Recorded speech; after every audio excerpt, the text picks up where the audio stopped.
So Malfeasance has gotten a buff, but how good is it now? How much of a buff? And is it truly a viable option now in PvE, Gambit, and PvP? In my original review, I was disappointed to see the Malfeasance pretty well outclassed in every way by the Luna's Howl, and considering it took your exotic slot, it wasn't exactly a worthwhile choice. So here we'll be revisiting the Malfeasance, the damage it's capable of, and a little bit of a comparison to the Luna's Howl. And of course, we'll be taking a look at how it performs in different scenarios, activities, and game modes. So let's get the main changes and numbers out of the way first. So Malfeasance got increased damage for its detonations. The slug detonations now deal more damage in PvE. It also deals more damage against taken enemies, and it does more damage against invaders. Of course, these were all effects that were previously there, but now they've been scaled up to do a lot more damage. One detonation tick of damage is 70% of the damage of a single precision hit.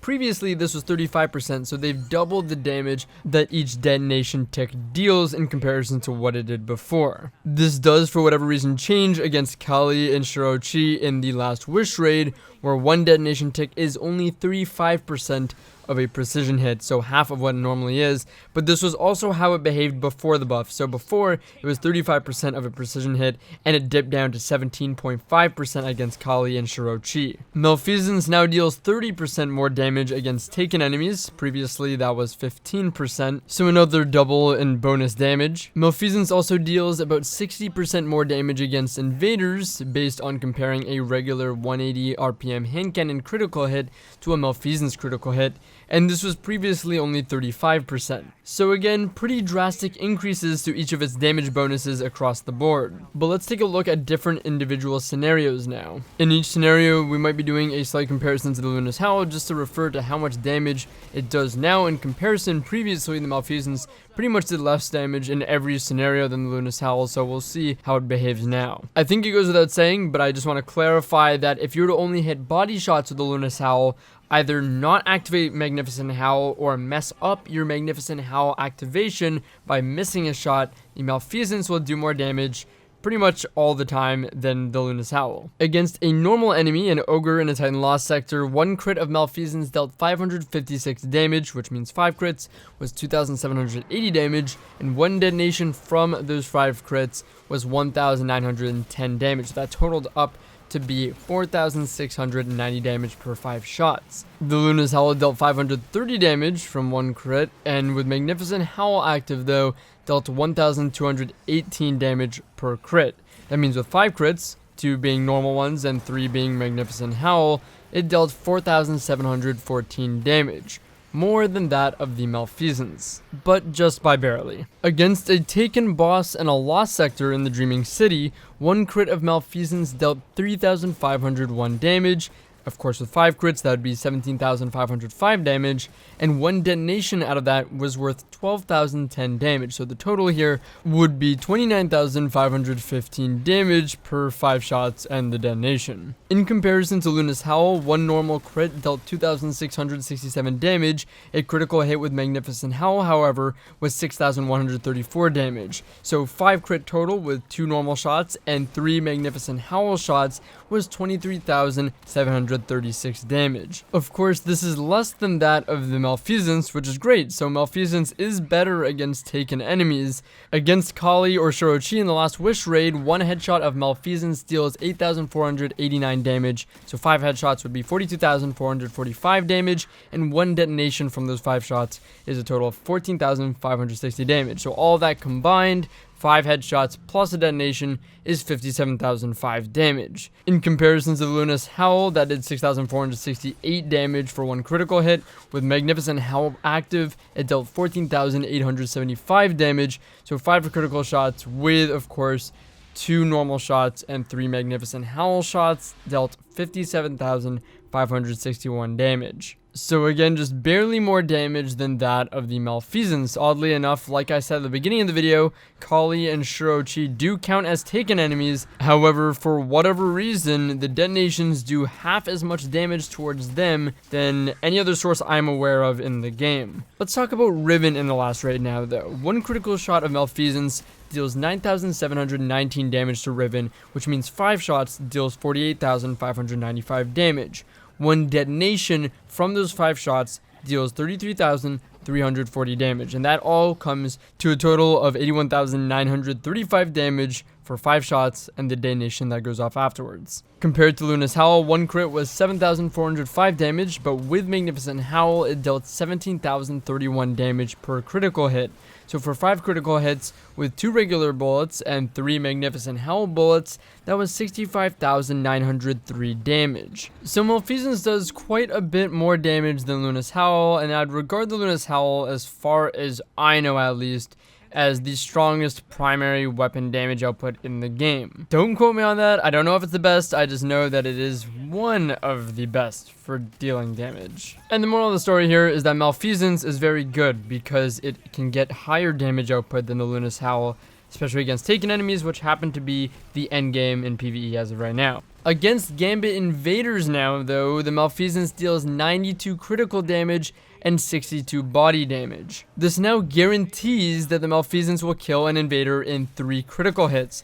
I do think it might be possible against certain resilience maybe to get a 2 crit 1 body kill, but I can't confirm that. Considering that previously Malfeasance was still a 4-shot kill against invaders, I think that this is a welcome buff and it's a lot more effective at its job. I think PvP is the least exciting change. It's not really a change at all. It just does what it did already a little bit better.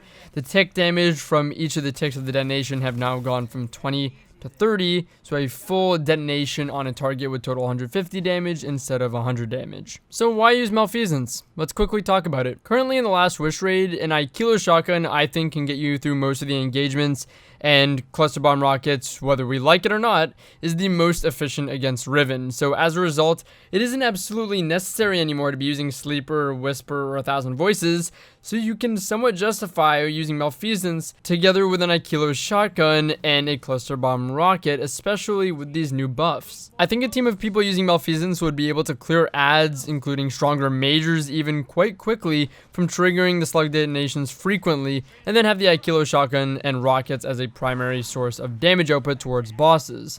The majority of the enemies in the raid are taken, so you'll be getting the full potential damage output of the Malfeasance. The high damage output of Malfeasance solidifies it as a great weapon for quickly taking out adds, since again it has a higher rate of fire and pretty high damage output now. And I do think it has some sort of viability as a top tier option for the Shirochi engagement, Morgeth, the Vault, and Riven, for the sole fact that it can produce similar or more damage than the Luna's Howl without any effort of placing your shots, and it can be paired with the Aikilo shotgun. In Gambit, I think Malfeasance is great for all the same reasons that I mentioned it would be in the raid: superb ad clearing abilities, high damage output, and improved abilities with a team of people using them.